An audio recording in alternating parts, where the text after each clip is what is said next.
To my subscribers, thank you for tuning in once again. If you are new, welcome to JT on the Go.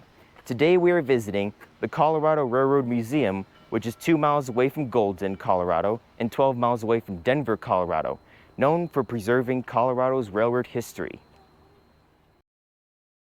The Colorado Railroad Museum sits on 19.5 acres in Golden, Colorado, right where Clear Creek flows between North and South Table Mountains on the former Colorado and Southern Railway line, and it is way more impressive than it sounds. These aren't just old trains sitting in the field. These are machines from the golden age of American railroads, and they're all here, preserved for you to see. Now, the only way to get here is by car. Tickets are $12 for ages 18 to 19, $10 for 60 and over, and $5 for kids aged 2 through 17. Best times to visit: Tuesdays or Sundays during summer, May through August from 10 a.m. to 12 p.m. Alright, let's get into it. Now before we go any further, see that train? That's the one that takes you around the entire perimeter of the museum, and I highly recommend making that your first stop. We hopped on the 10 o'clock loop. Here's the thing, a museum like this would normally fly under the radar in Colorado, because let's be honest, most people come here for outdoor adventures. But this video dropped the day before July 4th, 2026, and that's the day Colorado is celebrating 150 years of statehood, so the timing couldn't be more perfect.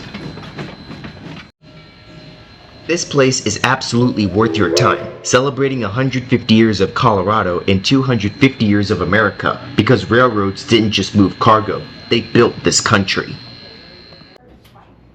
First stop, the gift shop, right at the entrance. Here's our card that confirms our 10 o'clock time on the loop.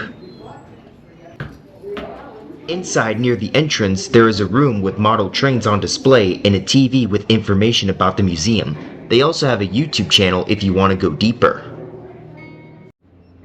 Over here, a map showing every railroad line ever built in this region. It is wild how far they stretched. Here is something people don't think about. Denver is Colorado's biggest city, not by accident. It is because the railroads turned it from a struggling frontier settlement into the largest metropolis in the entire Rocky Mountain West. Denver was, and still is, a major junction point at the base of the Rockies. It is still Colorado's train capital to this day. Now check this out, a model of some of the most powerful locomotives ever built. One of them is Big Boy 4014. I actually saw that one in person in Fort Worth, Texas. This is how an entire rail network is controlled. One person, one room, the safe passage of every train on this network is completely dependent on the person sitting right here. That is a lot of pressure. Okay, time to actually board the train that loops the museum. It gives you a quick overview of everything before you explore on foot, and it does 3 full laps before unloading. The outdoor coach is the one you want. Colorado is one of the most scenic states in the country, and up in the mountains there are several tourist train routes I'm seriously thinking about doing. Stay tuned. The other 2 coaches show you what passenger rail travel looked like in the late 1800s. Definitely worth a look too. This appears to be a first class carriage. They also have a little fireplace right here where they take the coal and put it in here to keep passengers warm in a Colorado winter. Alright, we're moving. Don't blink because it is a short ride. Most of this museum is outdoors. We're talking over 100 historic locomotives and cars, including the iconic Galloping Goose, which you can actually ride. There are both narrow gauge and standard gauge tracks here too, and different trains use each one. Coming up on the right, an old train turntable. We'll get to that in a bit. As we loop around, the crew gives you a running commentary on everything you're seeing. Worth noting, since the tracks run the perimeter, the parking lot entrance is actually a railroad crossing. We went around 3 times, no regrets. A lot of the scenic tourist routes in Colorado use trains just like the ones you'll see on this loop, so it is a great preview. And here it is, the Galloping Goose, exactly as cool as it sounds. Now, the turntable. If you want to come around this side. Modern Okay. ones use motors to spin locomotives around. This Got one it. turned by hand, and we actually got to do it, under the supervision of one of the museum staff who showed us exactly how it works. A turntable's whole job is to rotate a locomotive so it is facing the right direction. Simple concept, but imagine trying to manually spin something that weighs hundreds of thousands of pounds. A locomotive is a hunk of iron. Is it you recording? Get an idea. Okay. We'll get an idea of what it takes to get it rolling. Once Yep. we get it rolling and get some momentum, it'll want to keep going. So just be aware of that. Give it a try. This could be a good workout. You have to be very strong to push this thing. It could take more than one person to do it, so let's give it a try. I'm gonna do it. All right, ready? Ready? Let's You go. Go ahead. I'll let you do it.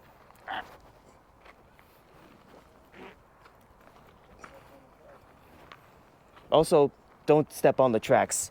Be aware of your surroundings. Looks like we got some movement. You got it started. Yep, Like you said, that's 55 tons you're moving there all by yourself. 55 tons. That's a lot. Now we'll start slowing it down a little bit. When you slow down, you grab it on, just hug it, then it'll stop on its own.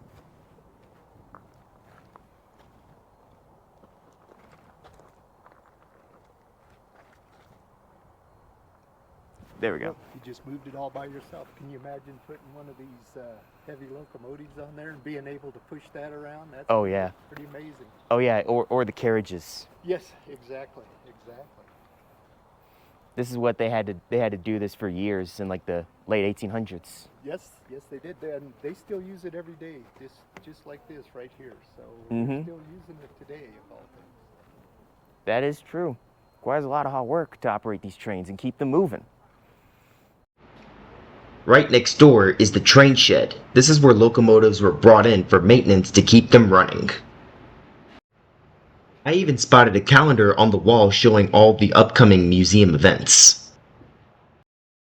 Here is something you might not expect. Some of the train cars were moved onto a track, and then the tracks they weren't sitting on were removed, so visitors can walk around them more easily. Smart.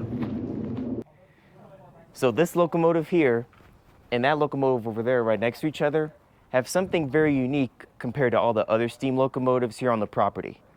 For all the other steam locomotives, steam gets pushed into them horizontally, like this. But this one has steam enforced into its pistons vertically, like this, kind of like the steam engine of a ship.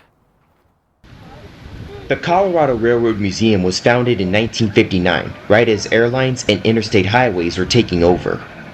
Instead of becoming a casualty of modern transportation, it became a living history attraction, and it has been going ever since. Now this is where it gets really cool. Model trains, but not the kind you put under a Christmas tree. These layouts stretch across a huge outdoor space and they are incredible. The museum has dedicated staff who maintain them. This video was filmed in July 2025, and that was before they began celebrating Colorado's 150th anniversary with a special exhibition called Creating Colorado by Rail. Ever wonder what an old railroad crossing looked like before gates were invented? It was just a light and some bells. Press that button and you'll hear exactly what it sounded like. Let's talk about the caboose, because most people have never been inside one and don't know why we don't see them anymore. In the olden days, a caboose like this was normally an office for train crews to sleep and work while the train is moving. But since technology advanced, at the end of every freight train out there, there's a little thing that flashes red that is on each end, which made these unnecessary. This one is actually really nice inside. In some cases, the conductor would ride back here. Workers on the caboose had a unique vantage point, and the view from up here is genuinely great. You can see why some passenger coaches copied this design. This wheel controls the brakes on the caboose if needed. On modern coaches, every car has its own brake wheel. Some locomotives here are view only. Others, like this one, you can actually step inside. You can even stand at the controls and get a feel for what it was like to drive one. The controls don't move the locomotive, but the setup is accurate. Let's go inside one of the Union Pacific coaches. Union Pacific still operates coaches like these. They call them heritage coaches, used for special occasions. These two are on display here. Inside, there is a private room and a main coach area. The Union Pacific heritage coaches have history. They run with Big Boy 4014 on special trips across the country, and they were part of the George H.W. Bush funeral train. That's a piece of American history right there. We'll come back to the second one shortly. Down in the basement, there are a few more things worth checking out. Feels like a mini museum in itself with historical photos and exhibits. Over in this green box is another model train setup. In the box that we just passed is a display comparing the four major model train scales, N, HO, and G. I grew up running HO scale sets, so this hit different. There's also someone stationed behind the mountain terrain, keeping an eye on everything. You can actually control some of the trains in here if you drop in 25 or 50 cents, but here's the catch. You need access to the switches, and you can only get to those from inside. If you try to run a train without switch control, you will crash into someone else's. They designed the whole layout so operators can access trains for maintenance without disrupting the display. And for kids, there is a movable ladder that slides along the display so they can see everything at eye level. That's a nice touch. Back to the second Union Pacific coach, and this one is actually a dining car.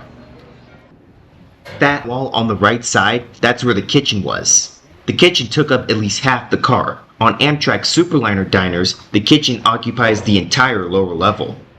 This is the seating area where passengers would have their meals. And here is the actual kitchen. Next, this locomotive.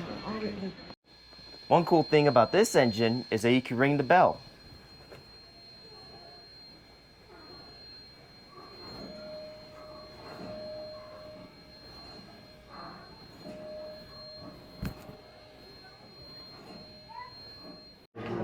Last stop, the station master's office next to it. Every station had someone managing signals in the area, and this is where they worked. They communicated by typewriter. Think about that.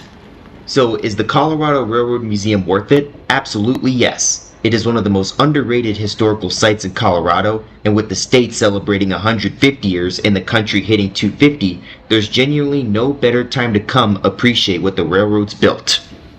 If you want more content like this, subscribe to JT on the Go and follow on TikTok, Instagram, and LinkedIn.